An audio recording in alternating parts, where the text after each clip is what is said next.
Okay, so I had a problem with the baler last night. Nothing too major, just annoying really. And I'm going to see if I can dig it up here for you. Oh, where are we here? This thing right here. So I'm going to call Messick's right now, and I'm going to give them, I'm going to call Messick's, and I'm going to see if I can get these ordered. I'm probably going to order all 6 of them, because if one of them's broke, they're all probably on their way. That's just my thoughts. I am going to figure out if I can weld this thing, which probably not, but I don't know. I've got other spring tines, so I might be able to get another spring tine from something else. They're up there off of, say, the little baler or whatnot, and possibly weld it to that. I don't know, I'll show you where it's at. It really sucks to get in there, but I'll show you. Alright, you gotta crawl underneath this dust fest, and it's down there. You can see it right there. That's it right there. So it shouldn't be too difficult to get it out. I just gotta find the right bolt and climb underneath there. I should probably blow this off before I do that. Last night I was up and under here. I had another one go funny on me. But what I think has happened is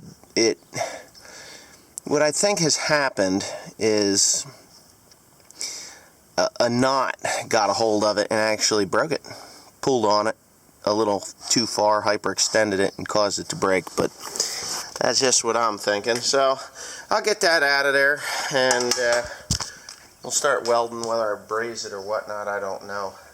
Probably just going to weld it with a MIG welder. And I'll do it in a cold fashion, so it's kind of like I'll show you what I'm going to do. And see if I can get this bitch going again. Alright, let me make my phone call. Alright, fixing springs is not something I like to do. It happens from time to time. As you can tell, it's hot. I got a blue rag on my head. Soak up the sweat because I'm going to saturate my hat. But if you do have to fix one of these crazy springs, because this isn't something that I keep in stock, and I didn't think that it would be that big of a deal to order them in as I needed them, but it's going to take me a couple days to get this part. So what I did was I took a pickup tine out of the old, well, it's a brand new pickup tine, and I cut the end of it off because it kind of matched the curve. And then I took a 6011 rod and I welded it as cold as I could. And I didn't get all the way to the end, because if you get all the way to the end here, it'll make it brittle. The brake was dead center, and it was, it's just weak there. So I strengthened it, making the majority of the heat go to the new piece that I put on. And hopefully this gets me through the day. I think it will. But if it doesn't, well, shit. At least I tried. You better grind that. Yeah. You don't even have to grind it. Just stick it in there. Okay. So... But anyways, I got to climb under this dusty mess. I didn't blow it off because I pulled it up in the shop last night. I'll blow it off before I go to work in the next few minutes, because that's what I'm going to be doing. In the next few minutes, I got to get my ass in gear, and I got to rethread this thing, which I will show you how to do as I go along. It's really not that difficult, but everything about it is, there is 6 times 6.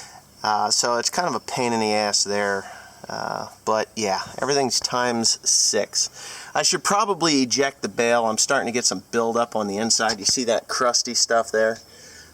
It normally just squirts out. Actually, I don't have to. I think it's squeezing out now, so it won't matter. But yeah, so I'll rethread that after I get this bad boy in. It just takes a bolt, wherever I put my bolt. Here it is. There's a nut and a bolt, so it's going to take 2 hands, and you're not going to be able to come along with me because I don't have my tripod with me. Okay, so I've got it on. It's kind of a really awkward spot, but there's just a single bolt behind there. It comes up from the bottom, and you have to take a pair of vice grips and actually get underneath it and clamp it on, pull it up, because it bottoms out on this thing here. And that thing there is what tells the computer up top that this thing is not working, that there's no knot made. So it seems to be working. I can move it up and down, and it does that at about 1,000 miles an hour. But now I have to thread this stupid thing. So hopefully you can see what I'm about to do. No, can't see? Let's see if I can get some dirt under there. Maybe that'll give you the perspective I want you to have. Yes. Okay. So this twine goes up through the bottom, and you can turn this little wheel like so.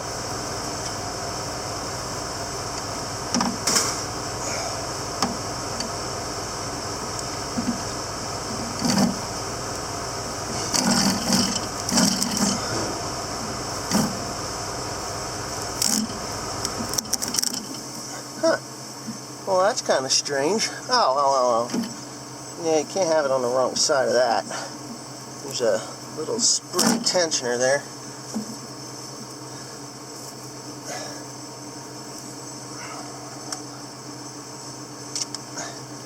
And if you think this is a fun job, it's not. Being underneath this thing, kind of crabby. Yeah, maybe you can see now. Okay, so what I've got to do, I got to feed it up through the bottom of this guy here, right? So that's it. That's where it belongs. Then I have to actually take and put it through this here. See that? So now it's in that spring. And what you want to do is give yourself a fair amount of twine here. So you pull that out. Alright, and now for the really itchy part, because you got to reach up and underneath here, and there's 2 rollers at the end of each needle. And what I do is I stick my fingers up in there while the machine's running. Yeah, even though it's not running. And try to lose a finger. And there you go. So that's that. Next thing you want to do is pull on that thing to see how much you can get out of there. Tie a knot in the end like this, so it has a loop on it. Okay, you got your loop. Take your loop and you put it around the hook, and there you go. So that's where it's at right there. Now this little thing here, this plate, supposed to move back and forth. That is a dust guard to keep all that shit out of there. You just kind of reclip your spring and your job is done. And that's it. Now, I hope you enjoyed that, but now I got to go up top and I have to pull the knotter assembly apart, because the knotter assembly, has a string wrapped around a bill hook, and because it won't sweep off without the proper tension on there. Twine tension is most of the problem when it comes to a baler, a big baler that is. So if you don't have proper twine tension, you're going to have improper knots. And that's what happened with that spring being busted. So I'm going to climb up top there and get that knot. Okay, so here's what I got to do now. If you look down in here, you can see it's kind of hairy. Where you look in there, it's nice and clean. So without the proper twine tension, it just won't tie knots, and then it'll wrap. It won't sweep off the bill hook, and the bill hook gets all messed up. And you can potentially break the bill hook. And I'm not sure if I haven't broken the bill hook, but I'm going to find out here pretty soon. When I realized I had the problem, all I did was I cut the top and the bottom string. You can see that's a nice clean cut. And I'm going to show you a cheap trick on how to get these things knotted properly without cursing and swearing and doing all kinds of crazy things. You pull out a liberal amount of string, and down in there's a couple of rollers. You stick it down between there. And because the bale's already busted, it doesn't much make any difference. So as you can see, that string is down between those rollers, and when the next slice of hay comes up, the plunger will push the hay against that twine, grabbing it, and then it'll start the cycle and it'll pull that string through. So you're not fishing twine through here, trying to figure out how you're going to get it tied up back here, making a whole mess. It's time consuming, and it's literally just a waste of time. So what you do is, that procedure I just did there will keep you out of trouble. So I'm going to pull this bolt off of here. Most of the New Holland knotters are just a clip, but Krone decided they would use a bolt like that. I'm going to take that off, and then I'll show you how. Okay, so there it is. I've got the nut out, the bolt off, and Now I'm just going to raise this up. This will flop out of the way if you want it to. And of course, there is a fair amount of twine jammed up in there. So, wow. Just start picking and pulling, I guess, until you can get it. Let me set the camera there. Maybe you can see this. Wow. It is wrapped around a dozen times. Hopefully the bill hook isn't broken. It's not. It's just jammed up. Okay, so I missed my video yesterday. You're actually seeing it because what did we do? We pulled the well pump out of the house, and I did not videotape it, did we? No, we did not. Teresa's here. But yeah, so you get to see this video of me struggling with this miserable piece of baling twine, which really wasn't that big of a deal. Got the new parts in. I have not replaced it yet.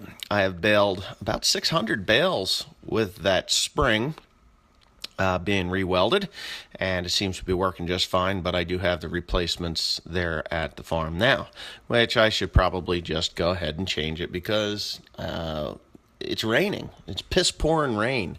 Finished the well pump yesterday, and bam, it started to rain, so that was the end of that.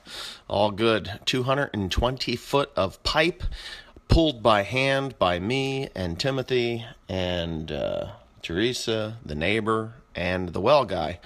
But me and Tim were the ones that actually pulled that son of a heavy bitch out of that hole. What a job. My arms are still sore.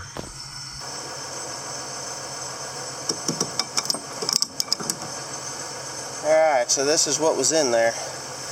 Didn't have the proper tension, couldn't make the knot.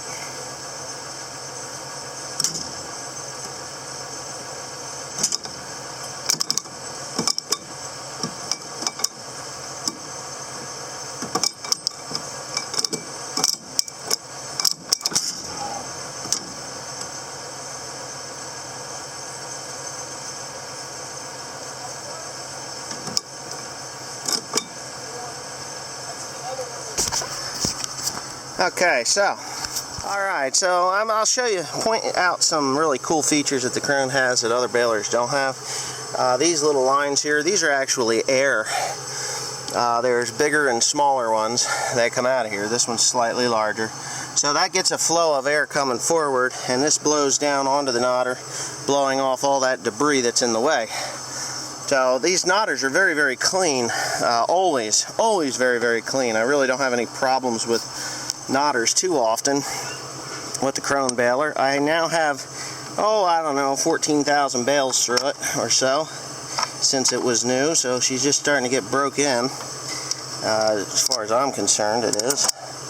And that's how you do it. So you put that on there. You get the nut on there like so. As Neil Messick likes to say, you get into the nuts and bolts of things. Well, I'm always in the nuts and bolts of things. So, but anyways, what I'm going to do is blow this thing off of here and go to the field and see if it actually works. So, I'll finish doing that, and I hope my spring repair works, because if it doesn't, then I'm going to just have to disengage this knotter again, loosen up the bale, and bale a lighter bale. I'm still putting between 12 and 1,400 pounds in a bale, a 94-inch bale. So it's still packing a nice, substantial bale. It's just, I'm having a lot of broken strings on the other side. So anyways, thanks for watching. Please comment, rate, and subscribe. It's about 100 degrees out here, and yeah, I hope you enjoyed it. I hope.